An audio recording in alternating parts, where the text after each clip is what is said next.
Continuamos en Mesa Central. El CCE y la Coparmex han exigido a los 3 órdenes de gobierno actuar de inmediato para detener el crimen y la violencia que se han convertido en los mayores obstáculos para la actividad productiva del país. Para analizar el tema me acompañan Isaid Mera, Gonzalo Soto y Abraham González. Bienvenidos. ¿Qué tal, Susi? ¿Cómo estás? Bueno, pues recientemente hemos visto varios casos de empresas que han frenado sus operaciones o que han tenido un fuerte impacto económico ante casos de violencia e inseguridad, ¿cierto? Sí, así es. Hemos visto a una clase empresarial activa en cuanto a información, en cuanto a comunicados, en cuanto a exigencia. No sé si coinciden conmigo.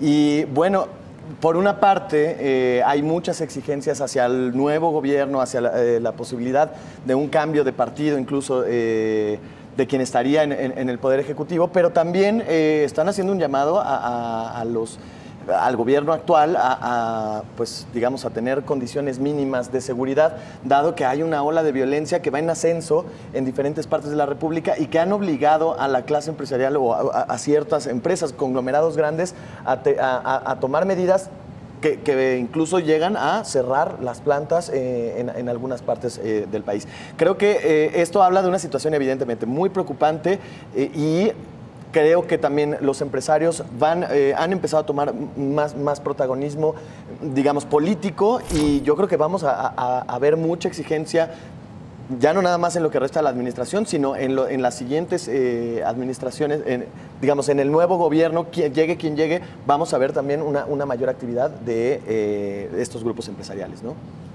Yo creo que la pregunta sería, estos llamados, no sé si este gobierno ya los pueda responder, no sé si ya los pueda resolver. Me parece que a estas alturas será muy complicado. Ayer en su columna Salvador Camarena hacía un planteamiento interesante, y es: quizá el proceso de transición debería empezar al día siguiente de la elección o 2 días después de la elección, acelerados, ¿no? Él comentaba, quizá este gobierno lo que puede hacer, o un bien que puede hacer, o algo que se le puede reconocer, es admitir que no pudieron, que el país está en una situación muy grave de violencia, de inseguridad. Lo estamos viendo en las mismas campañas, lo estamos viendo ahora con las empresas, y quizá algo para reconocerse les será decir, bueno, admitieron que de plano no pudieron, pues ya, dejarlo al próximo gobierno. Yo creo que es un planteamiento interesante que va de la mano con estas exigencias, porque insisto, yo creo que a estas alturas yo no sé qué ya se puede hacer, yo creo que ya nada.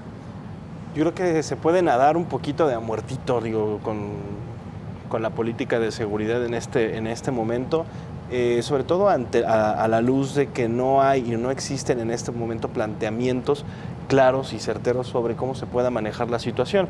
Creo que el momento que vive México en materia de inseguridad, y que ya le empieza a afectar de manera tan importante a los empresarios y a la actividad industrial en este país, merece de un cambio bastante sustancial, merece también de cambios jurídicos, merece de cambios legales, merece de un replanteamiento en muchas aristas que creo que la actual administración ni tiene la capacidad política, no tiene el interés y tampoco tiene, parece ser, el tiempo. Sin embargo, yo creo que sí se tendría que hacer un esfuerzo, quizá una mayor presencia policial, de una mayor presencia acompañando las actividades industriales y económicas de este país, y ya una vez que empiece la nueva administración, entonces sí empezar a exigirles cambios mucho más duraderos, porque es evidente que esto tarde o temprano le va a pasar factura al consumidor, le va a pasar factura a la economía de este país.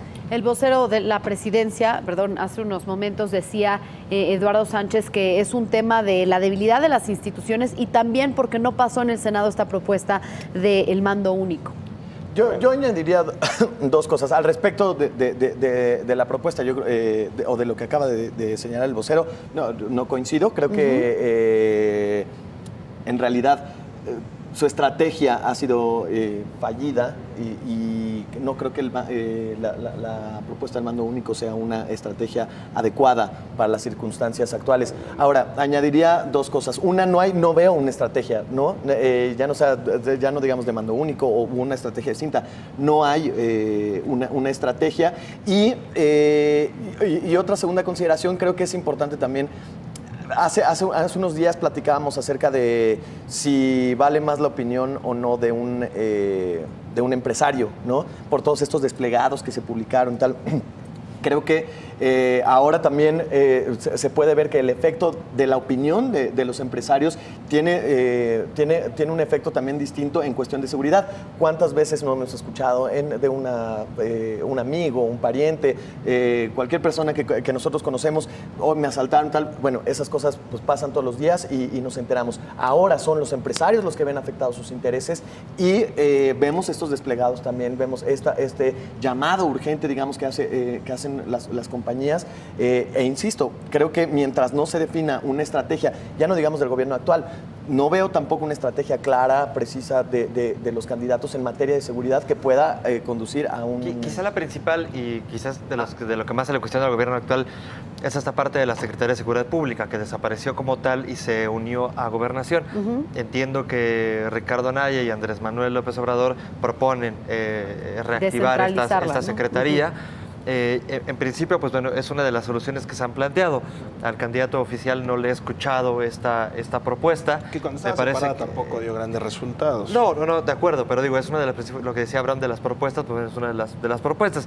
Lo que ha hecho el candidato oficial es admitir que se pudo haber hecho un mejor trabajo. Me parece que a estas alturas justificar o culpar al tema de que el Congreso no aprobó el mando único me parece, híjole, no sé, incluso ofensivo, pues, ¿no? Tuvieron 6 años para combatir esto, no solamente no lo combatieron, creció, y es la misma película que vemos, los gobiernos estatales le echan la culpa a la federación. La federación dice que no son los gobiernos estatales. Bueno, pues quizá ya va siendo hora de que nos dejemos, o se dejen de echar la bolita y se pongan a trabajar en una estrategia real, en profesionalizar a las policías, en los exámenes de confianza y en todas estas medidas que han señalado los expertos que son necesarias y que no ocurren. Y otro caso también, este gobierno, la nueva ley en los juzgados, es decir, de que ahora todo mundo o todas las personas son inocentes hasta que se demuestre lo contrario, los juicios orales, es decir, toda esta reforma que hubo al sistema penal, me parece que no ha dado los resultados y por el contrario, si uno platica con la gente que está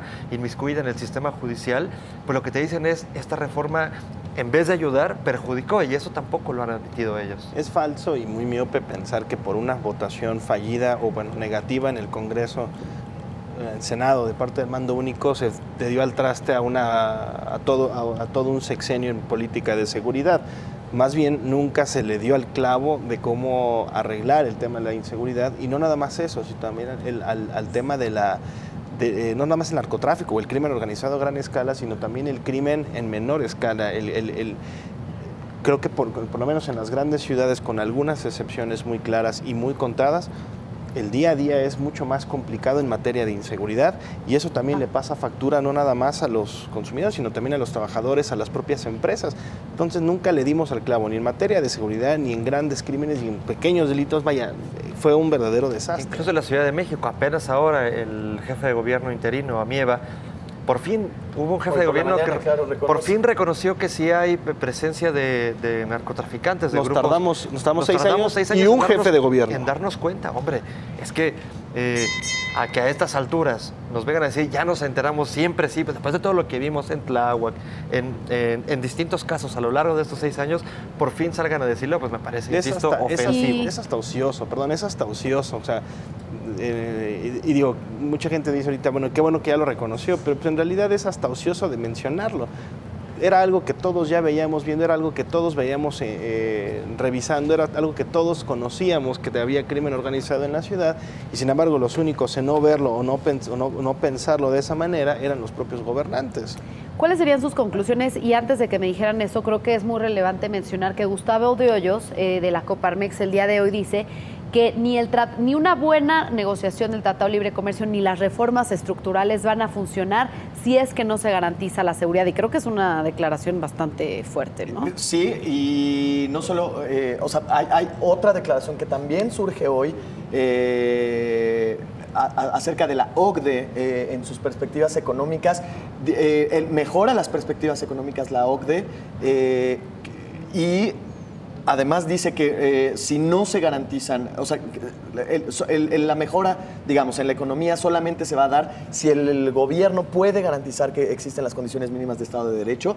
Si no, se va a perder el momentum que tanto se ha ganado y que tanto del que tanto se habló y del que tanto se cacareó en este sexenio, de las reformas estructurales. No sirven las reformas estructurales si no hay Estado de Derecho. No es una voz, son muchas voces las que lo dicen, y voces de peso, incluidas entre ellas la OCDE, bueno, y también la Coparmex. La Coparmex, ¿no? Yo creo que una de las grandes fallas que recordaremos de este sexenio es el Estado de Derecho.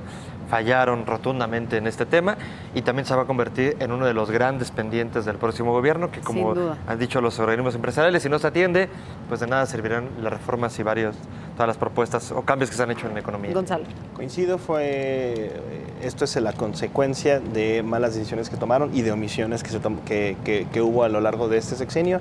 Acusarlo a una sola situación es completamente equivocado y creo que esto solamente solamente puede empeorar mientras no se corrija el rumbo. Bien, pues sin duda uno de los grandes pendientes de esta administración, y que grandes proyectos como es la renegociación del Telecán y las reformas estructurales, si no se garantiza el Estado de Derecho. Vamos a otros temas.